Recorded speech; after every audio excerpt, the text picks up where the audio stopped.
بسم اللہ الرحمن الرحیم. السلام علیکم ناظرین, میں واسمہ شرازی. پروگرام ہے فیصلہ آپ کا. آج کا پروگرام کم از کم میرے لیے کرنا بہت مشکل ہے, لیکن کرنا بہت ضروری ہے. اس پہ بات کرنا ہوگی. اتنا بڑا سانحہ PK-8303 کا جو کہ ہوا ہے, اور اس کے بعد جو کچھ ہوا ہے. ایک تو حادثہ ہو گیا, سانحہ ہو گیا, کیوں ہوا, کیسے ہوا, اور اس کے بعد ہم نے کیسے روکنا ہے, اس پہ تو ہم بات کریں گے. لیکن جو لواحقین ہیں, جو پچھلے کچھ دنوں سے, کل 8 دن مکمل ہو جائیں گے اس سانحے کو, اور وہ مستقل سوشل میڈیا کے اوپر اپنی بات کر رہے ہیں, مستقل سوشل میڈیا پہ اپنی آواز بلند کر رہے ہیں کہ خدا را ان کے جو پیارے ہیں, ان کو ان سے بچھڑ گئے ہیں, آلریڈی بچھڑ گئے ہیں, ان کی آخری رسومات کے لیے ان کے ہاتھ کچھ آئے اور وہ ان کی تدفین کر پائے. کتنا المناک ہے یہ جملہ, کتنی دردناک ہے یہ داستان کہ جن کے پیارے ان سے کھو گئے ہیں, جن کے پیارے ساتھ نہیں رہے ہیں, وہ ان کو ڈھونڈتے پھر رہے ہیں. وہ ابھی بھی متلاشی ہیں ان کے لیے کہ خدا را کوئی مدد کر دے. وہ وزیر اعظم سے بات کرتے ہیں, وہ آرمی چیف سے اپیل کر رہے ہیں, وہ CM سے بات کر رہے ہیں, وہ جہاں جس جگہ پہ وہ بات کر سکتے ہیں وہ بات کر رہے ہیں کہ آپ ان کی مدد کریں, مگر ابھی تک کوئی سنوائی نہیں ہے. کبھی پتہ چلتا ہے کہ DNA وہاں پہ ہو رہا ہے, کبھی پتہ چلتا ہے DNA لاہور میں ہو رہا ہے, کبھی پتہ چلتا ہے کہ سندھ اور پنجاب آپس میں بات کر رہے ہیں. عید کی 3 چھٹیاں 4 چھٹیوں میں کسی نے ان کا پرسان حال کیا نہیں کیا, یہ ایک الگ داستان ہے. اس پہ ہم ضرور بات کریں گے. اس حادثے کے اوپر بھی ضرور بات کریں گے. غلطی کہاں ہوئی, کس سے ہوئی, کیوں ہوئی, اور اس کا ذمہ دار کون ہے. کیا اب کی بار بھی جو حکومت کہہ رہی ہے 22 تاریخ کو جون کو رپورٹ منظر عام پر آئے گی, کیا 22 تاریخ کو رپورٹ آ بھی پائے گی, یا پہلے جتنے بھی حادثے ہوئے ہیں ان کی آج تک کوئی رپورٹ سامنے نہیں آ سکی. ہمارے پاس آج بہت سے لوگ ہیں جن سے ہم نے بات کرنی ہے. ہمارے ساتھ موجود ہوں گے عارف فاروقی صاحب, جن کے اس بدقسمت طیارے میں پورا خاندان, ان کی بیگم, ان کے بچے انہوں نے کھوئے ہیں, اور ابھی تک وہ آپ ان کو فیس بک پہ, ٹویٹر پہ دیکھ رہے ہیں کہ ان کی اپیل جو ہو رہی ہے کہ ان کی مدد کی جائے. وہ بھی ہمارے ساتھ ہوں گے. میر امیر بھگٹی, جو کہ بالاج بھگٹی, جو کہ لیفٹیننٹ تھے پاکستان آرمی کے, ان کے بھائی بھی ہمارے ساتھ موجود ہیں, ان سے بھی ہم بات کریں گے. ہمارے ساتھ جناب کیپٹن قاسم قادر صاحب ہیں, ترجمان پالپا کے, پائلٹس کی جو ایسوسی ایشن ہے اس کے اسپوکس پرسن ہیں. بہت بہت شکریہ. ہمیں جوائن کریں گے PI کے ترجمان عبداللہ خان صاحب تھوڑی دیر میں, اور ہمارے ساتھ موجود ہے عمران طاہر, جو کہ BBC کے لیے رپورٹ کرتے ہیں, اور ابھی ان کی حال ہی میں بہت سی انویسٹیگیٹو سٹوریز آپ نے اس حادثے کے حوالے سے بھی پڑھی ہیں. تو آپ سب کا بہت شکریہ. سب سے پہلے عارف فاروقی صاحب, میں آپ کے پاس آنا چاہتی ہوں. میں یہ بالکل نہیں پوچھنا چاہتی آپ کے جذبات, آپ سے تعزیت, ہمارے پاس الفاظ نہیں ہیں, پہلے سے معذرت کر رہے ہیں, کوئی لفظ نکل جائے تو آپ ہمیں معاف کیجیے گا. اس وقت کیا سچویشن ہے آپ کے؟ میں ویڈیو میسیجز دیکھ رہی تھی, کیا ہو رہا ہے اس وقت آپ کے ساتھ؟ آسمہ, صورتحال یہ ہے کہ جس دن کریش ہوا ہے اس کے اگلے دن ہی پلین لے کے اپنے امی ابو کے ساتھ میں یہاں پہ آیا ہوں. اینڈ سب سے پہلے میں سرد خانے گیا ہوں, وہاں آئیڈینٹیفائی کرنے کی کوشش کیا ہوں. وہاں ہوا یہ کہ ایک رات پہلے جو ہے میری وائف یہاں پہ آ رہی تھی عیادت کرنے کے لیے اپنے مدر کی. شی از اے ٹرمنلی ال بریسٹ کینسر پیشنٹ. ایک ان کا لنگ کلیپس ہو گیا تھا. ابھی مہینہ پہلے ہی لاک ڈاؤن تھا, تو میں بائی کار لاہور سے میں کراچی آیا تھا اس کو پک کرنے کے لیے, واپس لے آیا تھا لاہور. لاہور لانے کے بعد جو ہے عید سے پہلے ان کا سیکنڈ لنگ بھی کلیپس ہو گیا. اس نے کہا فوزیہ نے کہ عارف میں جانا چاہ رہی ہوں. میں دیکھو کرونا ہے, تم تھوڑا ٹائم ویٹ کر لو, عید کے بعد چلے جانا. وہ کہتی ہے ظاہری بات ہے بیٹی تھی, زندگی کا تو پتہ نہیں ہوتا. میں چلو ٹھیک ہے چلے جاؤ, لیکن ٹرائی ٹو بی سیف. وہاں سے پھر کیا کہتے ہیں مدر ان لا, ظاہری بات ہے she was in the last stages وغیرہ, وہ چاہ رہی تھی بچے وغیرہ بھی دیکھ لیں, تو وہ پھر اینڈ ٹائم پہ بچوں کا نہیں کروایا تھا, پھر میں بچوں کا بھی کروا دیا, ورنہ میں ان کو نہیں بھیج رہا تھا. چلیں, جب وہ ایکسیڈنٹ وغیرہ ہوتا ہے, جب لوگوں کو جانا ہوتا ہے وہ چلے جاتے ہیں, ٹھیک ہے. اب ہوا یہ کہ جب میں یہاں پہ لینڈ کیا ہوں, سب سے پہلے جا کے میں سرد خانے میں چیک کیا ہوں, try to identify the bodies. نہ وہاں پہ کوئی بھی ہیلپ ڈیسک والا نہیں تھا, NDMA کا کوئی نشان نہیں تھا. وہاں پہ میں گیا, میں بات کیا, تو وہ عیدی والے چیپا والے ہیں, وہ اندر سرد خانے میں مجھے کہے کہ آپ جا کے چیک کریں, if you can like actually identify them visually, کہ وہ جس طرح ہے. لیکن جو باڈیز کے جو حالت تھی, ظاہری بات ہے ہائی امپیکٹ کریش, اسپیشلی ایک پاپولیٹڈ ایریا کے اندر, تو مجھے I knew what I was walking into. لیکن seeing my wife lying there on the floor, ٹھیک ہے نا, it really broke my heart. اب ہوا یہ کہ وہ ایک باڈی تھی وہاں پہ, ایک گھڑی پہنی ہوئی تھی, کڑے پہنی ہوئی تھی. اب ظاہر بات ہے اس سے جب جل جاتی ہے چیزیں وغیرہ تو اتنا نہیں پتہ چلتا. تو پھر مجھے یاد آیا کہ ایک رات پہلے وہ بیچاری یہاں پہ آ رہی, اس کا ہاتھ خالی تھا. میں اس کو ایک رنگ اس کو میں پہنایا تھا کہ تم گھر جا رہی ہو, امی کے پاس جا رہی ہو, امی برا مانتے ہیں اگر تم ہاتھ خالی وغیرہ رکھو. تو آئی گاٹ ہر رنگ ایک, اور اس لیے مجھے یاد تھا. میں عیدی والے کو کہا کہ پلیز مجھے دوسرا والا ہاتھ دکھائیں. دوسرا والا ہاتھ دکھایا تو ادھر ہی میں کیا کہتے ہیں مجھے پتہ چل گیا تھا دیٹس مائی وائف. پھر مجھے یاد آیا کہ ہاں مجھے جاتے ہوئے ہاتھ اٹھائی گئی تھی, ارے مجھے گھڑی نہیں مل رہی اپنی والی جو مجھے پسند کی ہے, آپ جب آئیں گے وہ لے آنا, میں ابھی یہ پہن کے جا رہی ہوں. پھر مجھے ایک اسٹرائک ہوا, یہ اس کی گھڑی ہے, کیونکہ رنگ بھی وہی ایگزیکٹ وہی والی تھی جس کے اوپر ایک بڑا ڈائمنڈ تھا اور سائڈ پہ 2 ڈائمنڈس تھے. ٹھیک ہے, وہ مجھے پتہ لگا کہ میری وائف ہے. باقی جو ہے اٹ واز ان آئیڈینٹیفائبل. میری بیٹی جو ہے جو کپڑے پہن کے گئی ہوئی تھی اس کا پیٹرن نمایاں تھا, کیونکہ سارا وہ جلاوا نہیں تھا جو آپ جو باڈی والا تھی. اس کے کپڑے کا پیٹرن, اس کے ہاتھ کے اوپر کاٹن کا بینڈ تھا اور کاٹن کا ایک دوپٹہ تھا بلیک کلر کا, اس سے وہ آئیڈینٹیفائی ہوگی. باقی جو میری چھوٹی بیٹی ہے وہاں 3 باڈی سے چھوٹے بچوں کے, I could not identify them because they were not complete. ٹھیک ہے نا, I could not tell if they were wearing کیا کہتے ہیں جویلری یا کپڑے کون سے پہنے ہوئے تھے. میرا بیٹا میں آئیڈینٹیفائی کرنے کی کوشش کیا 14.5 سال کا, آئی کوڈ ناٹ آئیڈینٹیفائی, کیونکہ وہ باڈیز آپ کو پتہ ہے ایئر پلین کریش اس طرح ہوتا تو وہ نہیں ہو سکتا. تو واٹ آئی ڈیڈ واز, اس کے بعد میں ڈائریکٹ گیا ہوں آپ کے جو کراچی یونیورسٹی میں جو ڈی این اے کے جہاں سیمپل وغیرہ لیے جا رہے تھے, اسی رات میں جا کے ڈی این اے سیمپلس وغیرہ اپنے دیا ہوں. اور اس کے بعد میں سکون میں آ گیا تھا, چلو ٹھیک ہے اب ڈی این اے سیمپلس وغیرہ میرے ہو گئے ہیں, دل کراس ریفرنس کراس چیک اور پھر وہ کر کے بتا دیں گے, دل ہینڈ اوور دا باڈی. چلو 3-4 دن یوزلی ورلڈ وائڈ جو ہے 48 گھنٹے سے لے کے 72 گھنٹے ہوتا ہے جو ڈی این اے کا ٹیسٹ ہوتا ہے. اٹس اے سمپل ٹیسٹ, جو پیٹرنٹی والا بھی ایک سین ہوتا ہے. ٹھیک ہے, اس میں کوئی راکٹ سائنس ایسا سچ نہیں ہے. ٹھیک ہے, it does not take that much time. اب ہوا یہ کہ اس کے بعد اگلے دن سے جو ہے وہ ایک چیز اسٹارٹ ہوئی جو کہ ایک نہیں ہونا چاہیے تھا. مجھے ایک کیا کہتے ہیں پولیس سول ہاسپٹل گیا, وہاں کیا کہتے ہیں لیٹر والا لینے کے لیے پولیس والوں کوئی ادھر کیا کہتے ہیں ہیلپ ڈیسک والا کوئی کچھ نہیں تھا. وہاں 2 پولیس والے بیٹھے ہوئے تھے. میں ان سے جا کے بولا تو کہتا وہاں وہ نہیں کر سکتے ہم لوگ. میں بولا تمہاری ایسی کی تیسی. اوپر سے میں آرمی والوں سے میں کال کروایا. پھر جب 2 رینجر والے آ کے میرے ساتھ کھڑے ہوئے نا تو آٹومیٹکلی پیپر بھی نکل آیا, ورنہ اس سے پہلے مجھے کہہ رہے تھے آپ پہلے چیک کریں گے آپ کی باڈی آئی کہاں سے, عیدگاہ سے ریسیو ہوئی ہے یا آپ کی دوسرا جو پولیس اسٹیشن وہاں ریسیو ہوئی ہے. اب وہ میرا کام ہے میں بتاؤں, میں جا کے چیک کروں کہ باڈی کہاں سے ریسیو ہوئی ہے. I want a 1 window operation, جہاں سے مجھے پتہ چلتا ہے یہ پیپرس وغیرہ ہیں, یہ کرنا ہے. ٹھیک ہے, وہاں پہ اب مزے کی بات ہے وہ ایک خاتون آئی ہوئی تھی بوڑھی سی, جو بیچاری رکشے میں پھر رہی تھی. میں تو مینز والا بندہ ہوں, میرے پاس اے سی والی گاڑی ہے, میں کر لوں گا یہ چیزیں, لیکن جو کہ نہیں کرنا چاہیے. وہ ان کا کیا ہے جو یہاں پہ لوائقین وغیرہ آئے ہوئے ہیں, who cannot afford even کیا کہتے ہیں ٹرپ, وہ بیچارے فری کی ایک ایئر لائن ٹکٹ جو پی آئی اے والے دیے ہیں وہ یہاں پہ آئے اینڈ وہ آگے پیچھے کہیں نہیں جا سکتے. Plus not knowing is the biggest thing. کوئی انفارمیشن آگے سے نہیں ہے, کوئی انفارمیشن ڈیسک وغیرہ نہیں ہے. اور این ڈی ایم اے کا ایک گاڑی نہیں تھی, ایک اسٹال نہیں تھا جس ٹائم پہ پہلے دن میں لینڈ کیا ہوں.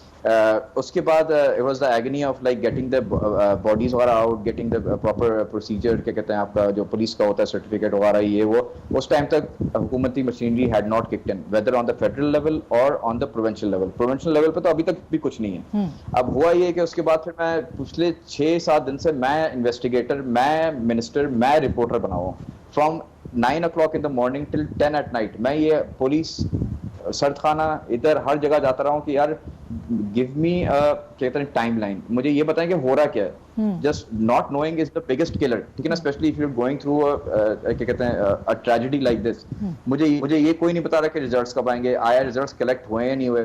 پھر پہلے دن میں لینڈ کیا تھا تو مجھے پتا چلا کہ پنجاب کے ایک یونٹ آیا ہوا ہے یہاں پہ ڈی این اے کلیکشن وغیرہ کے لیے. میں کہا یار پنجاب کا یونٹ آیا ہوا ہے کلیکشن کے لیے, تو یہاں پہ کلیکٹ ہو رہا ہے کیا کہتے ہیں جو سندھ میں. ان سے میری بات ہوئی. ٹھیک ہے, وہ یہ کہے کہ سندھ والے ہمیں ٹرسٹ نہیں, ان کے جو ریزلٹس ہم ٹرسٹ نہیں کرتے, تو وہ جو ہے کیا کہتے ہیں ہم لوگ خود اس کے ریزلٹ لے کے آئے ہوئے ہیں. ٹھیک ہے, فیئر انف.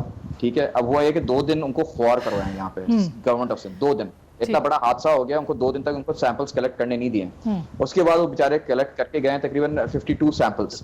یہ نیوز آپ کو کسی کو نہیں پتا تھی. 52 سیمپلس یہ کلیکٹ کر 52 سیمپلس ڈی این اے کے سیمپلس کر کے گئے, جو آپ کی ہیلتھ منسٹر جو ابھی آئے ہوئے تھے اس سے پہلے ان کو بھی نہیں پتا. ٹھیک ہے, 52 سیمپلس کلیکٹ کر کے گئے ہوئے, اٹس آن ریکارڈ. اس کے بعد جو ہے کہ کہتے ہیں میں اس کے بعد میں پھرتا رہا ہوں یہاں سے وہاں کہ یار میں کس طرح کہتے ہیں آئیڈینٹیفیکیشن وغیرہ کروں اپنے بڑی بیٹی کی اور وائف کی. میں باڈی وغیرہ کیا کہتے ہیں کلیم کر کے میں ان کو میں تفصیل وغیرہ کروا دیا. اب آیا معاملہ جا کے میں چلو ٹھیک ہے 4تھے دن میں بولا چلو جا کے میں چیک کرتا ہوں کہ let me see if I can identify it again کوئی طریقے سے, کیونکہ مجھے آگے سے کوئی انفارمیشن نہیں آتی. میں ایجی پہ گیا تو وہاں پہ او واو, اور این ڈی ایم اے والے ایک دم سے وہاں برآمد ہو گئے نا, 4-5 کنٹینر لگے ہوئے, لوگ بھاگ دوڑ کر رہے ہیں, یہ کر رہے ہیں وہ کر رہے ہیں. ایک بندہ وہاں اسپوکس پرسن نہیں تھا. میں اس کے پاس جا کے ایک بندہ کو پکڑا, میں سر یہ کیا ہو رہا ہے, کہتے ہیں این ڈی ایم اے والے ہیں یہ سیٹ اپ کیے ہیں تو یہ ڈی این اے سیمپلز والے لے رہے ہیں. میں نے ڈی این اے سیمپلز لے رہے ہیں, اچھا ٹھیک ہے, آئی گاٹ کنفیوز. میں اچھا کتنے ڈی این اے سیمپلز لے, کہتے ہیں 2. ٹھیک ہے, now they actually quoted a number as well. میں پریشان ہو گیا, میں فیصل ایدھی سے بات کیا. فیصل ایدھی ظاہری بات ہے دیٹس ناٹ ہز ورڈ. وہ مجھے کہتے ہیں ہاسپٹل میں ڈینٹل ایک ایکسپرٹ آئے ہوئے ہیں وہاں پہ, تو وہ جو ہے وہ اس کے تھرو کر رہے ہیں, تو آپ کا کوئی ایکس رے ہے یا یہ ہے وہ ہے. میں دے ور پرفیکٹلی ہیلدی چلڈرن, نو ایم آر آئی, نو فیلنگس, نو ڈینٹل کہتے ہیں ایکس ریز وغیرہ.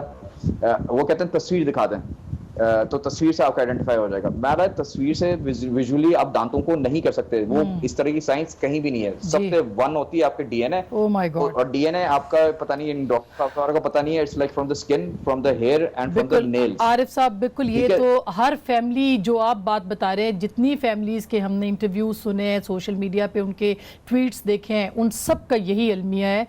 ابھی آپ کی فیملی کے بارے میں کیا اطلاع ہے؟ 2 آپ نے آئیڈینٹیفائی کیے, ابھی کیا کہہ رہے ہیں آپ کو اب باقیوں کے بارے میں؟ باقیوں کے بارے میں کچھ نہیں کہہ رہے. میں خود کیا کہتے ہیں, میں اس کو کیا کہتے ہیں انویسٹیگیٹر بن کے میں ہر جگہ پھر رہا ہوں. ٹھیک ہے نا, کل جو ہے کراچی یونیورسٹی میں گیا تھا, وہ اندر میں کہتے ہیں ریفرنس سے میں گیا ہوں, کیا کہتے ہیں میں چیک کرنے کے لیے. ان کے پاس سے پتہ چلا ان کا 62 ڈی این اے سیمپلز ہیں. اگر یہ منسٹرز کا کسی کے پاس, پی ایم کے پاس, پریزیڈنٹ کے پاس, کسی کے پاس یہ انفارمیشن نہیں ہے, منسٹرز کے پاس انفارمیشن نہیں ہے, اسسٹنٹ کمشنرز کے پاس یہ انفارمیشن نہیں ہے. میرے پاس انفارمیشن آ گئی کہ 62 سیمپلز ان کے پاس ہیں, 52 سیمپلز ان کے پاس ہیں. اس کا مطلب ہے کہ D N A pool available ہے, تو why hasn't the testing been started. اب میں جو ہوں کیا کہتے ہیں اوپر سے پی آئی اے والوں کا بہت شکر گزار ہوں کہ وہ میرے ہیلپ کیے, کہ میں ان کو یہ کہا تھا کہ مجھے ڈی این اے ٹیسٹ وغیرہ کروا دیں. جہاں سے یہ پہلے میرا ڈی این اے ٹیسٹ ہوتا ہے فرسٹ ڈے, مجھے ایک اور سیمپل دے دیں, سو دیٹ جو پنجاب فورینسک اور ڈی این اے کی ٹیم جو گئی ہے میں ان کو اپنا بھجوا دوں, سو دیٹ جو ان کے پاس سیمپل ہے میں اپنا کراس ریفرنس کروں. لٹرلی 3 گھنٹے تک مجھے وہ کور کروائے. پھر جبران صاحب ہیں جو کہ ہی از پارٹ آف دا پی آئی اے, وہ ہی پل سم اسٹرنگس, اور وہ کیا کہتے ہیں میرا ڈی این اے سیمپل پھر لیا گیا, مجھے ہینڈ اوور کیا گیا. پی آئی اے نے آج اس کو کیری کر کے پنجاب پہنچا دیا گیا. وہاں کے اتنے ہیلپ فل لوگ ہیں. ٹھیک ہے, وہ بندہ مجھے خود کال کر کے پوچھ رہا ہے, سر میں ٹیم کو روکا ہوا ہوں کہ آپ کا سب سے پہلے سلاٹ ان کروں D N A, so that آپ کا 24 to 48 آورس کے اندر آ جائے. اب میرا کوشچن یہ ہے کہ سندھ, پنجاب, بلوچستان, یہ ایک پاکستان نہیں ہے ہمارا. اس طرح کا بڑا سانحہ ہوا ہے. ٹھیک ہے, اس ٹائم کے اوپر ہر بندہ سوئے ہوا ہے. سندھ گورنمنٹ کی تو آپ بات ہی نہیں کر رہے نا, یہ تو ہے ہی نہیں. کمشنر والا آج ایکٹیویٹ ہوئے ہیں, کیونکہ آئی تھنک بلاول صاحب کو وہ چیز میسج تھوڑی سی ہٹ کی ہے. اور وہ جو بتاؤں کیا کر رہے ہیں, وہ فارورڈ کر رہے ہیں واٹس ایپ پر میسیجز اور اسکرین شاٹس وغیرہ جو میرے تعلق کے بھی نہیں ہیں, کسی اور کی ڈیتھ سرٹیفکیٹ مجھے بھیج دے رہے ہیں. I mean it is total chaos. عارف صاحب یہ بالکل یہ اب ہمارے اپنے کولیگ سینئر جرنلسٹ انصار نقوی جو شہید ہوئے ہیں آپ کی فیملی کے ساتھ ہی, ان کے فیملی بھی ابھی تک ویٹ کر رہی ہے. یعنی اتنا بڑا المیہ ہے کہ ایک تو حادثہ, اس حادثے کے بعد سے اب تک کی جو سچویشن ہے, تو اب ہم پوری طرح سے آپ کی آواز بھی پہنچا رہے ہیں. آپ ہمارے ساتھ رہیے گا. بالاج کے بھائی بھی ہمارے ساتھ ہیں. امیر, آپ کے بھائی اچانک آ رہے تھے, بالکل انہوں نے آپ کو بتایا نہیں, وہ سرپرائز دینا چاہ رہے تھے. آپ کیا کہو گے, آپ کی ان سے لاسٹ ٹائم کیا بات ہوئی, آپ کو کس دقت کا سامنا کرنا پڑا ہے؟ بسم اللہ الرحمن الرحیم. میم بھائی کی چھٹی تھی جب وہ لاسٹ ٹائم جنوری میں آئے تھے, تو ان کی چھٹی تھی 15 تاریخ تک. 8 جنوری کو انہیں ایمرجنسی کال میں یونٹ میں واپس بلا لیا گیا. 9 جنوری کی رات کو ہم لوگوں نے جناح انٹرنیشنل ایئرپورٹ پہ انہیں سی آف کیا ہے, اور 10 جنوری کی رات کو ان کی برتھ ڈے بھی تھی. 9 جنوری کی رات کو مجھے آج بھی ان کی آواز میرے کانوں میں گونجتے ہیں کہ امی ابو کا خیال رکھنا, اپنے بھائیوں کو پڑھانا, ان کا خیال رکھنا. اس کے بعد متعدد بار بھائی سے بات چیت لگی رہتی رہی. رمضان میں بھی انہوں نے کافی بار کالز کی, بات چیت وغیرہ ہوئی. ان کے آنے کا ہمیں خبر نہیں تھی, کیونکہ بھائی نے ہمیشہ یہ کہہ کر ٹال دیا کہ کورونا کی وجہ سے چھٹی نہیں مل رہی, کیونکہ وہ سرپرائز پلان کر رہے تھے. 18 تاریخ کو انہوں نے اپنی ٹکٹس بک کروائیں, اور 22 تاریخ کو ان کی یہ منحوس فلائٹ تھی, جس کا ہمیں کوئی خبر نہیں تھی. تو سب سے پہلے میرے دوسرے بھائی جو کوئٹہ سے سفر کر کے واپس جیکب آباد آ رہے تھے, بھائی کے دوست لیفٹیننٹ نے انہیں کال کی کہ آپ کے بھائی بالاج کو میں خود سحری کے بعد سی آف کر کے آیا ہوں, اور اس فلائٹ کے ساتھ یہ سانحہ پیش آ گیا ہے. ہمیں تو یقین بھی نہیں ہوا, ہمارے پیروں سے زمین نکل گئی کہ بھائی, تو پہلے تو ہمیں یہ کنفرم بھی نہیں تھا کہ بھائی آ رہے ہیں, کیونکہ وہ سرپرائز دینا چاہ رہے تھے. پھر اس کے بعد ایسی خبر سننا ہمارے لیے قیامت کا منظر تھا. میری امی اسی وقت نکلی ہیں, انہوں نے کراچی کے اسپتالوں کے چکر کاٹے ہیں روزے کی حالت میں. وہ جب گھر واپس آئی ہیں, کاش آپ دیکھ پاتے, ان کے کپڑوں میں, ان کے جسم میں جلے ہوئے ملبے کی بو تھی. ہم یہاں پہ اللہ پاک کو بلاتے رہے. میں نے پی آئی اے والوں کو کال کی کہ کنفرم کریں میرے بھائی وہاں پہ لین میں تھے بھی نہیں. پہلے 2 بار انہوں نے منع کر دیا. میں نے 2 بار کال کی, انہوں نے کہا کہ ہم نے پلین لسٹ چیک کی ہے, پیسنجر لسٹ میں آپ کے بھائی نہیں تھے. پھر اس کے بعد کال کر کے بتاتے ہیں کہ آپ کے بھائی پیسنجر لسٹ میں تھے. اس کے بعد جنرل انفارمیشن ان کے پاس کوئی نہیں تھی کہ کون کون سے ہاسپٹلس پہ ہم نے ان کو ڈسپیچ کیا یا کہاں کہاں ہم نے باڈیز کو بھیجا ہے. یہ بھی سب کچھ ہم نے خود ہی کرنا تھا. ہمیں افسوس ہے کہ ہم اس ملک میں رہ رہے ہیں, ہم اس ملک کے باشندے ہیں جہاں کے حکمرانوں کو اب تک سمجھ نہیں لگی. حالیہ میں جو ابھی واقعہ آیا تھا یہ کا جنید جمشید والا, اس کے بعد بھی ہماری پاکستانی میڈیا یا ہماری پاکستان کے جو یہ پاکستان سول ایویشن ہے یا پاکستان کی جو ایئر پلینز ہیں, انہیں ابھی تک اندازہ نہیں ہوا کہ کب تک یہ انسانی جانوں کے ساتھ یوں ہی مذاق لگاتے رہیں گے. وہ قیمتی جانوں کا کوئی ازالہ ہے. ابھی مذمتوں کے سیلاب لگا دیے گئے ہیں, ہر کسی کی طرف سے مذمت کی جا رہی ہے, مگر واقعے کو روکنے کی مذمت کیوں نہیں کی جاتی؟ سانحے کو روکنے کی کوشش کیوں نہیں کی جاتی؟ کب تک ہم یوں ہی لاشیں دیکھتے رہیں گے؟ کب تک ہم اپنے پیاروں کو کھوتے رہیں گے؟ اب میں انصاف اپنے لیے نہیں مانگ رہا, میں اپنے انصاف ان لوگوں کے لیے مانگ رہا ہوں کہ آئندہ کے لیے ان لوگوں کے لیے نہ ہو, آئندہ کبھی کسی انسان کے ساتھ ایسا نہ ہو. کیونکہ میرے بھائی جو آرمی میں تھے, اور آرمی کی فیملی, ایک آرمی مین کی فیملی ہر وقت تیار ہوتی ہے, چاہے بھائی کسی بھی محاذ پر ہوں, وہی محاذ وہی حالات ہمارے ساتھ بھی گزرتے تھے. ہم بھی اسی کی طرح ایک ٹینشن پہ, ہم بھی اسی کی طرح ایک بارڈر پہ ہمیشہ رہتے تھے. اور ایک آرمی مین کو ہمیشہ پتہ ہوتا ہے کہ یا تو وہ غازی لوٹے گا یا وہ شہید لوٹے گا. میرے بھائی کا خواب تھا بچپن سے کہ وہ اپنے ملک کی خدمت کرے اور اس کے بعد وہ ایک شہید ہو, اسے شہید کا رتبہ ملے, اسے شہید کا درجہ ملے. اور سب سے بڑی بات ہمارے لیے یہ ہے کہ بھائی روزے سے تھے, جمعۃ الوداع تھا, انہوں نے آخری روزے میں تھے اور ان کو اللہ پاک نے شہادت دے دی اور انہوں نے افطار اپنی جنت الفردوس میں کھولی. امیر, ناظرین میرے لیے یہ پروگرام بہت مشکل ہے. چھوٹی سی بریک لیتے ہیں, بریک کے بعد یہ سانحہ کیوں ہوا اس پہ ضرور بات کریں گے. ہمارے ساتھ رہیے گا.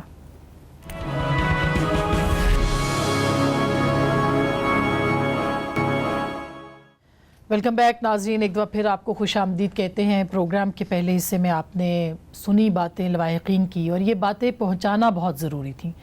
کاش کہ وزیر اعظم پاکستان دیکھ رہے ہوں, کاش آرمی چیف دیکھ رہے ہوں اور یہ باتیں سن سکیں, اور ارباب اقتدار دیکھ رہے ہوں, چیئرمین پی آئی اے سن رہے ہوں کہ یہ آگے ہم نے اس طرح کے جو ایکسیڈنٹس ہیں ان کو کیسے ایوائڈ کرنا ہے اور یہ کیسے سانحہ ہوا. عمران طاہر ہمارے ساتھ ہیں, بی بی سی کے لیے رپورٹنگ کر رہے ہیں. اس ایشو کے اوپر خاص کر کے ان کی بڑی نظر ہے, ایویشن کو بڑے عرصے سے کور کر رہے ہیں. ہمارے ساتھ کیپٹن قاسم قادر صاحب ہیں جو کہ اسپوکس پرسن ہیں پالپا کے, اور ہمارے ساتھ جناب کیپٹن عبداللہ صاحب ہیں, وہ بھی ہمیں جوائن کرے, اسپوکس پرسن ہیں پاکستان انٹرنیشنل ایئر لائنس کے. عمران, سب سے پہلے میں آپ کے پاس آتی ہوں. یہ جو سوال اٹھائے امیر بگٹی نے کہ یہ کیوں ہوتا ہے, یہ کیوں ہوا, کون ذمہ دار ہے, یہ تمام لواحقین کا سوال ہے. غلطی کہاں پہ ہوئی ہے, کیسے ہوئی ہے, کس نے کی ہے, آپ نے اس کے اوپر تفصیلی لکھا ہے, ذرا بتائیے گا.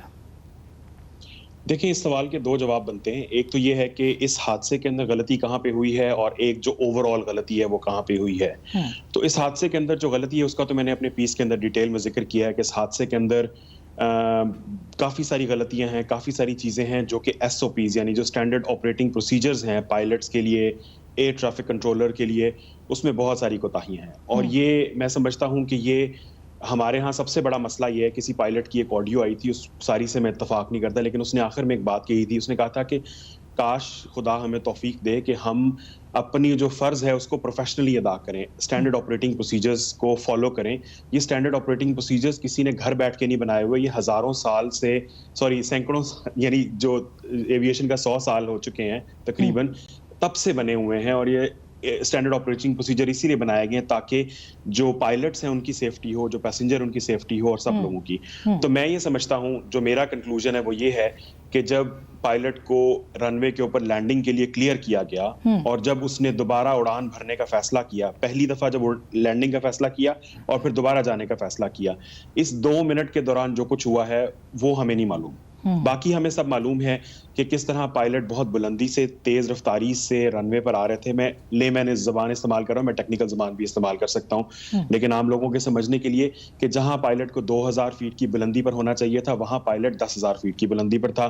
جب پائلٹ کو 1500 فیٹ کے اندر اندر رن وے کے لینڈ کرنا چاہیے وہ 4,500 فیٹ پہ جا کے ٹچ کر رہے ہیں. ایئر ٹریفک کنٹرولر نے اس کو کیوں کلیئر کیا رن وے کے لیے؟ یعنی کہ بات یہ کی جاتی ہے کہ اگر یہی صورتحال دبئی میں ہوتی یا لنڈن میں ہوتی تو کیا رن وے پہ اس کو لینڈ کرنے کی اجازت ہوتی؟ بالکل نہیں ہوتی. جب دوسرا جو اس کا سوال کا جواب ہے وہ یہ ہے کہ ہمارے ہاں اوور سائٹ ہے ہی نہیں. ہمارے ہاں دے مار اور 4.5 چلتا ہے, جس کی لگی اس کی. ابھی آپ تھوڑی دیر پہلے بات کر رہے تھے جو صاحب فاروقی صاحب, ان کے تعلقات ہیں تو ان کو جوابات مل گئے. جس پائلٹ کے تعلقات ہیں وہ انکوائری سے بچ جاتا ہے. میں پوچھنا چاہتا ہوں کہ جب گلگت میں ایک کیپٹن صاحبہ نے رن وے کے درمیان میں جا کے جہاز اتارا جو کچے پہ اتر گیا, اس کا کیا کیا گیا؟ کیا اس کیپٹن کو فارغ کیا گیا؟ کیا اس کے خلاف کاروائی ہوئی؟ پنجگور میں PIA کے ATR کا حادثہ ہوا, رن وے کے درمیان میں جا کے کیپٹن اتار رہا ہے اور ہم نے دیکھا کہ طیارے کے ساتھ کیا ہوا. کیا اس کے خلاف کاروائی ہوئی؟ بالکل. اچھا عمران, آپ نے اس میں بڑے اچھے سوال بھی اٹھایا. آپ نے کہا کہ پائلٹ نے طیارے کے لینڈنگ گیئر کھولے تھے یا نہیں کھولے تھے, اور پھر یہ کہ کھولے تھے, اگر نہیں کھولے تھے تو تکنیکی خرابی تھی یا پائلٹ بھول گئے تھے.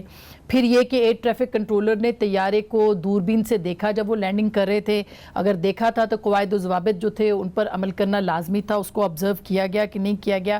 تو یہ بڑے ویلڈ کوسچنز ہیں. میں پہلے پیلپا کی طرف, کیپٹن صاحب آپ کی طرف آتی ہوں. یہ SOPs کی بات جو عمران نے کی ہے, یہ SOPs اس جگہ پہ اس انسیڈنٹ کے اندر آپ کو فالو ہوتے دکھائی دیے؟ دیکھیے SOPs جو ہیں وہ بہت ساری بنائی جاتی ہیں, اور ایک standard operating procedure for different وقت کے لیے کون سا ہے. چیک لسٹس ہوتی ہیں جو نارمل چیک لسٹ, ایب نارمل حالات ہو جاتے ہیں, یہ ساری چیزیں اس کے مطابق ہوتا ہے. اس وقت کسی بھی نتیجے پہ جس طرح پہنچ جانا جو ہے وہ میرے خیال میں بےمانی ہے. اٹ از ویری ارلی, کیونکہ انویسٹیگیشنز جب ایئر کریش انویسٹیگیشنز ہوتی ہیں اس کے اندر بہت چیزیں دیکھی جاتی ہیں. اس میں صرف اس دن کی فلائٹ نہیں دیکھی جاتی, اس جہاز کی پوری ہسٹری دیکھی جاتی ہے کہ اس میں کیا چیزیں پرابلم دے رہی تھیں. اس کا ایک ٹیکنیکل لاگ بک ہوتی ہے, اس کی ہسٹری دیکھی جاتی ہے. تو جو ایکسپرٹ انسٹیٹیوشنز ہوتی ہیں جو اس کے اندر مہارت رکھتی ہیں وہ آتی ہیں اور وہ پیچھے تک دیکھتی ہیں. فٹیگ فیکٹرز دیکھے جاتے ہیں, پائلٹ پہ فٹیگ تو نہیں تھی. میں آپ کو یہ بھی بتاتا چلوں اس وقت ہمارے یہ تو بہت تجربہ کار پائلٹ تھے, بہت سینئر پائلٹ تھے, 17,000 گھنٹے تھے, 17,000 hours, 24 years of service, but still something went wrong somewhere, or was it a combination of things going wrong? یہ نہ میں کہہ سکتا ہوں نہ کوئی 2 دن کی تحقیق کے بعد کہا جا سکتا ہے. اس کی بالکل نہیں کہا جا سکتا, اور ہم بھی بالکل اس جو انکوائری رپورٹ کے آنے کا ہم انتظار بھی کریں گے, اور ہم کنکلیوژن پہ بھی نہیں جا رہے, مگر سوال ضرور ہیں کہ جب ایئر کنٹرولر یہ کہہ رہا ہے کہ آپ بہت اوپر ہیں ابھی اور آپ کو اس بلندی پہ ہونا چاہیے, تو پائلٹ کہتے ہیں کہ آئی ایم کمفرٹیبل. جی اب دیکھیے اس کے اندر میں یہی کہنا چاہ رہا ہوں کہ میں بھی یہی جہاز اڑاتا ہوں, ایئر بس ہی اڑاتا ہوں, ابھی اڑاتا ہوں, لیکن میں بھی کسی نتیجے پہ نہیں پہنچ سکتا, بیکاز مجھے بھی یہ نہیں پتا کہ اس سٹیج پہ انسٹرومنٹس میں کوئی ایرونیس انڈیکیشن, کوئی غلط ان کو چیز تو نہیں فیڈ ہو رہی تھی نہیں ہو رہی تھی. یہ جب digital flight data recorder decode ہوگا, کاکپٹ وائس ریکارڈر ہوگا, پھر چیزیں سامنے آنی شروع ہوں گی. اونچے تھے, اب میرے دماغ میں بھی یہ سوال آتا ہے, اونچے تھے تو اپروچ کنٹرول ہوتا ہے, جو اپروچ کنٹرول آپ کو گائیڈ کرتا ہے کہ اب آپ اسٹیبلش ہو گئے ہیں. پھر وہ کہتا ہے کہ change over to the tower frequency, پھر آپ ٹاور پہ, یہ ایک بڑا عام جو ہے نا طریقہ کار وہ یہی ہوتا ہے کہ ایریا کنٹرول سے آپ اپروچ کنٹرول پہ آتے ہیں, یہ فریکوینسیز ہوتی ہیں. پھر اپروچ کنٹرول جب آپ الائن ہو جاتے ہیں رن وے کے ساتھ, انسٹرومنٹ لینڈنگ سسٹم پہ الائنڈ ہیں, تو وہ آپ کو کہتا ہے change over to the tower frequency. اب وہ یہ کیوں کہتا ہے؟ کیونکہ اپروچ کنٹرول جو ہے وہ ایک کمرے میں بیٹھا ہے, وہ جہاز کو دیکھ نہیں سکتا, only the tower can see the plane.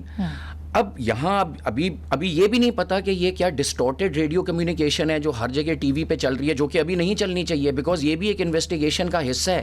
یہ بڑی ارریسپانسبل رپورٹنگ ہو رہی ہے. اس سے پہلے کہ میں عبداللہ صاحب کے پاس جاؤں, ان سے بھی میں یہی سوال پوچھوں گی کہ کیا یہ جو آڈیو ہے یہ اوتھینٹک ہے یا نہیں ہے, ابھی اس پہ انویسٹیگیشنز بھی ہوں گی. لیکن عمران, آپ نے بہت سارے حادثے کور کیے ہیں, تو آپ کو کیا لگتا ہے جو ایئر کنٹرول کی وہ کانورسیشن تھی یہ اوریجنل ہوتی ہے, نہیں ہوتی ہے؟ اور جو 2 منٹ کی آپ بات کر رہے ہیں, مطلب طیارہ لینڈ کرتا ہے, وہ انجن ٹکراتے ہیں, یہ تو ابھی تک سامنے آ چکا ہے, نہیں آپ کہہ رہے ہیں کہ نہیں آئے, لیکن بہرحال ابھی تک نہیں آیا, ٹھیک ہے, تو یہ جو اوتھینٹسٹی اس کی کیا ہے, یہ جو کانورسیشن ہے؟ دیکھیں دنیا بھر کے جو ایئرپورٹس ہیں ان کا جو اپروچ کنٹرول ہے, لائیو ATC ایک ویب سائٹ ہے, اس کے اوپر سارا یہ براڈ کاسٹ ہوتا ہے, تو یہ کسی نے لیک نہیں کیا, یہ پبلک کے لیے اویلیبل ہے, اس کے اوپر موجود ہے, جس کو سمجھ ہے اس چیز کی وہ دیکھ سکتا ہے. دوسرے نمبر پہ دیکھیں کیپٹن صاحب بالکل جو ان کے پوائنٹس ہیں وہ میں سمجھتا ہوں کہ وہ بالکل درست ہیں کہ ہمیں انتظار کرنا چاہیے اور ہمیں دیکھنا چاہیے, لیکن بعض چیزیں ایسی ہیں جن کو ہم سرکمسٹینشیل ایویڈنس کہتے ہیں. سرکمسٹینشیل ایویڈنس وہ ہے جو رن وے کے اوپر نظر آ رہا ہے, سرکمسٹینشیل وہ ہے جو کہ ماڈل کالونی کے اندر پڑا ہوا ہے, اس کو آپ اگنور نہیں کر سکتے. میں بالکل سمجھتا ہوں کہ پائلٹ کو آپ 100% یہاں پہ بیٹھ کے ونڈیکیٹ نہیں کر سکتے یا اس کو ذمہ دار نہیں ٹھہرا سکتے. اس کریش کے اندر بہت سارے سوالات ہیں جو میں اپنے پیس کے اندر بھی اٹھائے ہیں کہ ان کے جوابات ابھی نہیں ہیں اور نہ ہی میں دینا چاہتا ہوں. لیکن میں بات کر رہا ہوں آسما, جو میں نے بات کی کہ اس سے پہلے بھی ویسے واقعات ہو چکے ہیں, تو پیلپا کے یہ ترجمان بیٹھے ہوئے, میں ان سے بالکل بہت ہی مؤدبانہ طریقے سے پوچھنا چاہتا ہوں کہ جناب یہ جو ہاٹ اینڈ ہائی کی پائلٹس کی عادت پڑ چکی ہے, اس کے اوپر کیا پیلپا کو انورڈ لکنگ انکوائری آرڈر کرے گی؟ آپ خود بھی اپنے گریبان میں جھانکیں گے, سب کی باتیں تو ہوگی ہیں کہ پائلٹس یہ فیصلہ کریں گے کہ ہم نے اس سے کیا سیکھنا ہے. ٹھیک, بالکل یہ سوال آپ سے لے کے پھر میں عبداللہ صاحب کے پاس جاتی ہوں, اس کا جواب دے دیجئے. جی بالکل, میں آپ کی بات بالکل صحیح ہے, بیکاز بیسکلی اسی لیے یہ انویسٹیگیشن کا پرپز ہوتا ہی یہ ہے کہ یہ ان چیزوں کو ریکٹیفائی کیا جائے. میں اس وقت بھی کہنا چاہ رہا تھا کہ انویسٹیگیشن اسی لیے ٹرانسپیرنٹ ہونی ضروری ہے, بیکاز انویسٹیگیشن میں الزام تراشی اور وہ نہیں ہے, یہ اس کا مقصد یہ ہوتا ہے کہ آئندہ کی پرواز کو جو ہے زیادہ سے زیادہ محفوظ بنایا جائے. سانے ہوئے اس میں کوئی ذمہ داری فکس نہیں ہوئی, وہ بیکاز انویسٹیگیشنز کسی اختتام پہ نہیں پہنچ رہی تھیں, اور آف کورس سیکھنا چاہتے ہیں. یہ دیکھنا بہت ضروری ہے کہ ان پائلٹس کی بھی جان چلی جاتی ہے اس میں, وہ کچھ کر کے چلے تو نہیں جاتے, تو we have to understand all this. کون چاہے گا کہ یہ ہو. عبداللہ صاحب, مگر کچھ نہ کچھ تو ادارے کے اوپر الزام آ رہا ہے, پاکستان انٹرنیشنل ایئر لائنس کے اوپر الزام آ رہا ہے کہ وہاں ہی ایسے حادثے کیوں ہوتے ہیں. گزشتہ کچھ سالوں میں یہ حادثے بڑھ گئے ہیں جب دنیا میں کم ہو گئے ہیں, تو آپ کیا کہتے ہیں؟ ابھی تحقیقات ہو رہی ہیں, آپ کہہ رہے ہیں 22 کو رپورٹ آ جائے گی, آپ کو کیا لگتا ہے اب تک کی فائنڈنگز سے؟ بہت شکریہ. اچھا, پہلے آپ نے ایک کامنٹ دیا تھا کہ آپ امید کرتی ہیں کہ وزیر اعظم یا آرمی چیف یا PI کے چیئرمین یا CEO اس پروگرام کو دیکھ رہے ہیں. تو پہلے تو میں آپ کو یہ بات بتا دوں کہ CO PI اس پروگرام کو دیکھ رہے ہیں, اور وہ نارملی جو بھی پروگرام اس طرح کے ہوتے ہیں اور جس میں خاص طور پہ جو ہمارے لواحقین آ کے ہمارے ساتھ وہ اپنی خفگی کا اظہار کرتے ہیں یا وہ جو ان کی رائے ہوتی ہے یا جو ان کی ڈیمانڈ ہوتی ہے, وہ فوراً سے پہلے اس پہ ایکشن لیتے ہیں. پچھلے 2-3 دنوں سے لگاتار یہ ہو رہا ہے. عارف فاروقی صاحب جس طرح بات کریں, 2 دن پہلے یہ بہت زیادہ خفا تھے, ان کی بہت زیادہ. آپ یہ کہہ رہے ہیں کہ چیئرمین PIA پروگرام دیکھ رہے ہیں اس وقت, اور وہ چاہتے ہیں کہ یہ معاملات جو ہیں وہ درستگی کی طرف جائیں. دیکھیں اس ٹائم پہ نا میں آپ کو ایک بات بتاؤں, کل بھی ایک جگہ کے اوپر یہ بات ہو رہی تھی, جو ابھی آپ نے تھوڑے دن پہلے بات بولی, PIA کی ساکھ بہت زیادہ مجروح ہوئی ہے. ہماری ریپوٹیشن ٹارنشڈ ہے. آپ کو سالوں لگتے ہیں اپنی ریپوٹیشن بنانے کے لیے, اور ایک ایکسیڈنٹ نو میٹر اس کا کیا وجہ ہے, کسی دن کوئی ایک بندے نے غلطی کر لی جو زندگی بھر کبھی سوچ بھی نہیں سکتا, یا کوئی اور فیکٹر آ گیا جس کی وجہ سے ہوا, لیکن اس کی وجہ سے جو آپ کی ریپوٹیشن ٹارنش ہوتی ہے, جو آپ کسٹمرز کا کانفیڈنس لوز کرتے ہیں. دیکھیں ایئر ٹریفک کہتے ہیں statistically speaking safest way of travel, لیکن اس کا جو کوئی انفارچونیٹلی جو کریش ہو جاتا ہے اس کا فیٹیلٹی ریٹ بہت زیادہ ہے, اس میں بچنے کے چانس بہت کم ہوتے ہیں. تو اس وجہ سے سیفٹی کے اوپر تو کسی قسم کا کوئی ایئر لائن کمپرومائز نہیں کرتی. اور جس طرح بھی کیپٹن قاسم کہہ رہے تھے کہ جس طرح بھی حویلیوں والے اس کے اوپر تھا کہ حویلیوں والا کے اوپر انجینئر جو تھا جس نے جہاز کو فائنلی کلیئر کیا, وہ خود جہاز سے بیٹھا ہوا تھا, یہ بات جانتے بوجھتے ہوئے کہ اگر اس نے کوئی فالٹ چھوڑا یا کوئی ڈیفیکٹ چھوڑا ہے تو وہ اس میں بچے گا نہیں.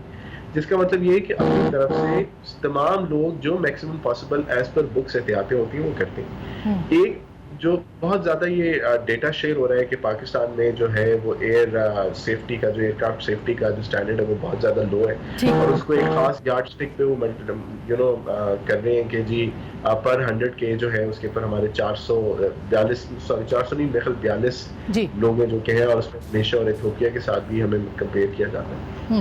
دیکھیں ایک ذرا تھوڑی سی مس لیڈنگ اس وجہ سے ہے کہ ملیشیا فار ایگزامپل اس میں بہت زیادہ اوپر ریٹ ہوتا ہے. ملیشیا دنیا کے چند بہترین کمرشل ایویشن ملکوں میں سے ایک ہے, ٹھیک انہوں نے ہے. اپنے نہیں دو عبداللہ triple صاحب challenge وہ بات آپ کی درست ہے بالکل, لیکن ہم تو وہ بات جو حادثہ ہوا ہے اس کے تناظر میں ہم دیکھ رہے ہیں, اور حادثے پہ حادثہ ہو رہا ہے, کمیشن پہ کمیشن بیٹھ رہا ہے, تاریخ پہ تاریخ آ رہی ہے, لیکن حقائق سامنے نہیں آ رہے, وجوہات سامنے نہیں آ رہی. یہ سامنے آئیں گی تو اس کا تدارک ہوگا, اینڈ آئی ایم شیور کہ اگر آپ لوگ چیئرمین صاحب ہیں یا پرائم منسٹر ہیں یا سب اس کو دیکھیں گے اور کریں گے. میں ایک چھوٹی سی میں آپ کو ایک بات میں عبداللہ صاحب میں بریک کے بعد یہیں سے کنٹینیو کروں گی کہ ہم نے آگے کرنا کیا ہے. یہ بہت ہی بنیادی سوال ہے, اور کیپٹن صاحب سے بھی ہم پوچھیں گے کہ پیلپا جو ہے وہ اپنے اندر اگر 17,000 منٹ آورز ایک پائلٹ نے اڑایا ہے تو وہ بھی بہت زیادہ ہیں, وہ بھی بہت زیادہ ہیں. 1000 کے اوپر جو ہے وہ لوگوں کو ریٹائر کر دیا جاتا ہے.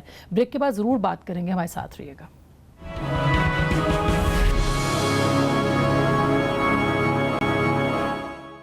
ویلکم بیک ناظرین, ایک دفعہ پھر آپ کو خوش آمدید کہتے ہیں. پروگرام کے آخری حصے میں ہم یہ ضرور کوشش کریں گے جاننے کی کہ اب آگے کیا حکومت کرنا چاہتی ہے, پی آئی اے کیا سوچ رہی ہے اور کیا ہو سکتا ہے. عمران, آپ بریک سے پہلے کوئی بات کرنا چاہے تھے, کیونکہ کیپٹن قاسم نے بھی بات کی, عبداللہ صاحب نے بھی بات کی, اور ظاہر ہے کہ ان کے کوئی کیپٹن نہیں چاہتا, کوئی پائلٹ نہیں چاہتا کہ اس کے ساتھ اتنے لوگ ہیں, وہ خود اس میں موجود ہے تو یہ حادثہ ہو جائے. پھر کس طرح سے اس کو روکا جا سکتا ہے, ان غلطیوں کو جو کہ ہوتی رہی ہیں, وہ ٹاور کی طرف سے ہوں, وہ کسی اور کی طرف سے ہوں, وہ انجینئرنگ ڈپارٹمنٹ کی طرف سے ہوں, کیسے روکا جا سکتا ہے اس کو؟ دیکھیں میں اس حادثے سے قطع نظر اوور آل ایک بات کرنا چاہتا ہوں. دیکھیں یہ سارا کام جو ہم کہہ رہے ہیں نا, یہ ایک ریگولیٹر کا کام ہے. ہمارے ملک میں سول ایویشن اتھارٹی کے نام سے ایک ادارہ ہے جو گزشتہ کئی دہائیوں سے ایگزسٹ کر رہا ہے. پہلے وہ وزارت دفاع کے انڈر ہوتا تھا, پھر نواز گورنمنٹ میں اس کو سیپریٹ کر کے ایویشن ڈویژن کے اندر ڈال دیا گیا. اب دیکھیں آپ کا جو سیکرٹری ایویشن ہے وہ چیئرمین پی آئی اے بھی رہ چکا ہے ماضی میں. کبھی وہ چیئرمین پی آئی اے ہوتا ہے, کبھی وہ سی ای او بن جاتا ہے پی آئی اے کا, کبھی ایکٹنگ سی ای او بن جاتا ہے. تو اس ملک میں باقی ایئر لائنز بھی ہیں وہ فیل کرتی ہیں کہ اس کا حصہ نہیں ہے. تو آپ کو پاکستان سول ایویشن اتھارٹی کو ایک انڈیپینڈنٹ ریگولیٹر بنانے کی ضرورت ہے. یعنی ایک طرف تو وہ ریگولیٹر ہے, یعنی وہ پی آئی اے کو ریگولیٹ کر رہا ہے کہ تمہارے انجن میں خرابی ہے, تمہارے دوسرے میں یہ خرابی ہے. دوسری طرف وہ ہاتھ بڑھا کے کہتا ہے کہ وہ جو کرایہ تم نے ہمارا ایئر برج استعمال کیا اس کا کرایہ دو, اسٹرپ استعمال کی اس کا کرایہ. So it can not continue as a operator. اور دوسرے نمبر پہ تو ہمارے نزدیک ایک انڈیپینڈنٹ جو ریگولیٹر ہے جس کو پارلیمنٹ اپوائنٹ کرے, جو شفاف طریقے سے وہ ہونا چاہیے. بالکل جو جواب دے تو ہو, کم از کم کسی نہ کسی کو کسی نہ کسی طریقے سے جواب دے تو ہو.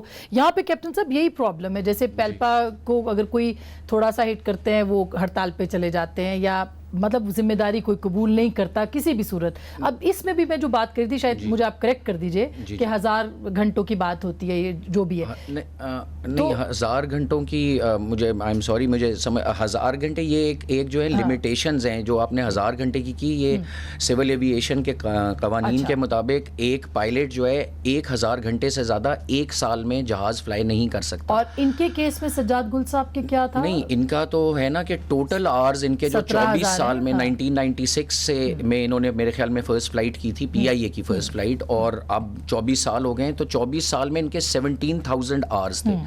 تو وہ 1000 آورز کی بات تو صرف وہ ہو گئی. اچھا ٹھیک, وہ آپ نے کلیریفائی کر دیا. اچھا ہے, لیکن یہ جو ذمہ داری والی بات ہے, یہ جیسے پہلے کچھ پنگور والی بات کی ہے, گلگت والی بات کی ہے, عمران نے مینشن کیا ہے کہ یہ سب حادثے ہوئے ہیں, اس میں تو کیپٹنز کی یا پائلٹس کی غلطی تھی نا؟ جی اس کے اندر غلطی تھی, بٹ میں آپ کو پھر سے یہ کہنا چاہتا ہوں کہ اٹس اے کمبینیشن, اینڈ میں یہ بالکل جسٹیفائی نہیں کروں گا کہ پائلٹ کی غلطی نہیں تھی یا تھی. ہیومن ایرر کو آپ کبھی بھی نکال تو سکتے ہی نہیں ہیں. اللہ تعالیٰ نے انسان کو 100% پرفیکٹ تو بنایا ہی نہیں ہے. نہ مشین آپ کی پرفیکٹ ہوتی ہے, نہ انسان پرفیکٹ ہے. ٹائٹینک ڈوب گئی اپنے پہلے میڈن وائج پہ, اس کو کہتے تھے انسنکیبل ہے, ڈوب گئی, 3000 لوگ مر گئے. لیکن یہاں پہ اس کیس میں سر کیونکہ ٹائم کم ہے, میں جاننا چاہتی ہوں پھر عبداللہ صاحب سے بھی بات کرنے کے, اس کیس کے اندر جو ہے کیپٹن کہتا ہے آئی ایم کمفرٹیبل, مجھے مسئلہ نہیں ہے. اتنی وہ ہائٹ مینج کر رہے تھے, وہ لینڈنگ گیئر جو ہے وہ نہیں انہوں نے کیا, وہ بھول گئے, وہ تھا نہیں, وہ خراب تھا, کیا تھا, یہ تو ابھی تحقیقات میں سامنے آئے گا. لیکن وہ جو کہہ رہے تھے کہ آئی ایم کمفرٹیبل, مجھے مسئلہ نہیں ہے کسی چیز کا, because he felt that he could manage this. دیکھیے یہ جو ہے نا کہ ہر دفعہ آپ ہمیشہ ILS انسٹرومنٹ لینڈنگ سسٹم ہے, اس میں ایک لوکلائزر ہوتا ہے جو آپ کو الائنڈ رکھتا ہے رن وے کے ساتھ. دوسری چیز ہوتی ہے گلائڈ سلوپ جو آپ کی پروفائل بتا رہی ہوتی ہے. جنرلی ہم اس کے اوپر آ رہے ہوتے ہیں, لیکن کبھی آپ اس سے اونچے بھی ہو جاتے ہیں. بلکہ سیمولیٹر میں ہماری ایک ایکسرسائز ہے جس کو جو آپ کو پریکٹس بھی کرایا جاتا ہے. آئی ایم ناٹ سیئنگ کہ یہاں یہ پریکٹس ہو رہی تھی, لیکن آپ کو کیونکہ آپ کو ہر قسم کی سچویشن ہینڈل کرنی پڑ سکتی ہے نا, تو اس کو کہتے ہیں کیپچرنگ گلائڈ سلوپ فرام ابو. اس کا ایک پروسیجر ہے جو ہمیں سکھایا جاتا ہے. سو دے آر مینی تھنگس. پھر میں آپ کو ایک اور بات بتاتا چلوں, عمران صاحب نے بھی یہ بات کی کہ دیور ہاٹ اینڈ ہائی. جی ہاٹ اینڈ ہائی کی پیچھے وجوہات ہو سکتی ہیں, مجھے نہیں پتا. میں کوئی دعوے سے نہیں کہہ سکتا کہ کیا وجہ تھی, لیکن ہمارا ایک ہوتا ہے فلائٹ مینجمنٹ کمپیوٹر, ٹھیک ہے, اور جو آج کل سب جدید جہازوں میں ہے, اس کے ایک میں آپ کو ذرا وضاحت کرتا چلوں, اس کے سافٹ ویئر کے اندر بھی گلچ آ سکتی ہے کہ وہ آپ کو ایک خاص پرٹیکولر پوائنٹ پہ. کیپٹن صاحب نہیں بتا رہے, پائلٹ صاحب نہیں بتا رہے وہ کہ یہ پرابلم, یا ابھی وہ بتائیں گے بلیک باکس میں پتا چلے گا جو یہ ساری چیزیں آئیں گی بعد میں پتا چلے, لیکن وہ ایئر ٹاور کو نہیں بتا رہے, ایئر کنٹرول کو نہیں بتا رہے کہ میرے ساتھ یہ ہو رہا ہے. انہوں نے صرف یہ بتایا کہ میرے انجن ختم ہو گئے. وہ تو اینڈ میں نہیں وہ تھی سیکنڈ اپروچ. شروع میں کوئی نہ کوئی ایمرجنسی ہوئی ہے جس پہ انہوں نے گو اراؤنڈ اس کو کہتے ہیں, جب انہوں نے فل پاور دے کے اور وہ پھر اوپر گئے. وہ سیکنڈ ٹائم میں انجنز کا کیا ہوا ہے, دونوں انجنز فیل ہو جانا, میڈ اے کال. ایک دفعہ 2 انجن زمین کے اتنے قریب. اچھا, آج جو ویسے ایئر کنٹرول نے بتایا عبداللہ صاحب, وہ یہ بتایا کہ جی وہ زمین پہ آئے, انہوں نے لینڈ کرنے کی کوشش کی, ان کے انجن جو تھے وہ 3 بار رگڑے, جس کی وجہ سے چنگاریاں اٹھیں. یہ آج اخبار میں چھپی ہے یہ ساری رپورٹ جو انہوں نے کہا ہے. تو وہ تو یہ کہہ رہے ہیں کہ ہماری طرف سے کوئی مسئلہ نہیں تھا جو کہ رپورٹ ہوا ہے. میں اس کی حد تک بات کر رہی ہوں. کرنا کیا ہے سر, کیا PIA جو ہے وہ کرنا کیا چاہتی ہے تاکہ لوگ اعتماد کے ساتھ سفر کریں, ڈر اور خوف کے ساتھ سفر نہ کریں؟ اچھا دیکھیے, PIA کی امبیرسمنٹ کا تو آپ شاید اندازہ لگا نہیں سکتے. میں بات پر ہیومن فیکٹر اس میں نہیں لے کے آنا چاہ رہا, یا میں جذباتیت کو نہیں لے کے آنا چاہ رہا, لیکن یہ اس طرح کا کوئی بھی واقعہ کسی بھی کمرشل آرگنائزیشن کے لیے, کسی بھی نیشنل انسٹیٹیوشن کے لیے بہت زیادہ امبیرسمنٹ کا سبب ہوتا ہے, اور یہ ہمارے لیے بھی ہے. پچھلے 5-6 دن سے جس کرب سے لوگوں کے لوائقین گزر رہے ہیں, اس کا ہمیں احساس اس سے, بیکاز ہم ان کو کنٹرول. چیئرمین صاحب پہ بھی بڑی تنقید ہو رہی ہے, بائی دی وے چیئرمین صاحب پہ بھی بہت تنقید ہو رہی ہے, اور ان کو استعفیٰ کیوں نہیں دینا چاہیے عبداللہ صاحب؟ میں آپ کو صرف اس کا ایک چھوٹا سا جواب دے دیتا ہوں. ایک بڑی مشہور بات ہے, بڑا مشہور قول ہے کہ اگر میں اردو میں آپ کو بتاتا ہوں کہ ہو سکتا ہے آپ کسی چیز کے لیے ذمہ دار ہو, لیکن ضروری نہیں ہے کہ اس چیز میں آپ قصوروار بھی ہوں. ذمہ داری کا احساس انہوں نے بالکل لیا, وہ CEO ہیں, وہ آرگنائزیشن کے ہیڈ ہیں, لیکن وہ قصوروار اس وجہ سے نہیں ہے بیکاز بہت ساری چیزیں جو ہو رہی ہیں یا جو اوور آل ایک دوسرے کے اوپر چیز بلڈ اپ ہوتی ہوئی جا رہی ہے, ضروری نہیں ہے کہ اس کے اندر ان کی یا ان کی ٹیم کی یا ان کی انتظامیہ کی یا PIA کے پائلٹ کی کوئی قصور ہو. میں اس وجہ سے بالکل اس کو وہ ایکسپینڈڈ رکھ رہا ہوں, میں اس کو وہ نہیں کرتا. اس ٹائم پہ PIA جس کرائسس کے اندر ہے, اس ٹائم پہ جس طریقے سے ہم نے لوائقین کو ہینڈل کرنا ہے, دیکھیں